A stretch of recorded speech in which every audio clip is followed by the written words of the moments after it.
ple absolut aquest matí a la sala de premsa del Palau Olímpic. Però no hi havia periodistes, sinó alumnes de sisè de primària del Col·legi Salesians. Ells eren els encarregats de conduir una roda de premsa molt especial.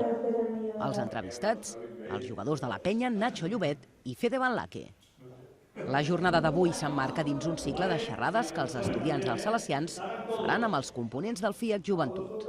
L'experiència ha sigut molt bona perquè llavors conèixer uns dos jugadors de bàsquet no és tan fàcilment, sinó si és que jugues a la penya el pots veure, si surts abans pots veure'ls entrenar una mica i li pots demanar autògrafs, però no és... Hem tingut sort a sisè dels Salesians de Badalona vindre aquí a fer-li l'entrevista a dos jugadors de la penya. Fa una mica de nervis perquè jo mai ho he fet, però després quan és l'hora de parlar és més fàcil perquè tampoc no és per tant.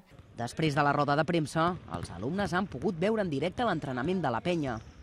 La següent sessió de periodisme serà la setmana vinent, amb Albert Oliver i Enc Norel com a protagonistes.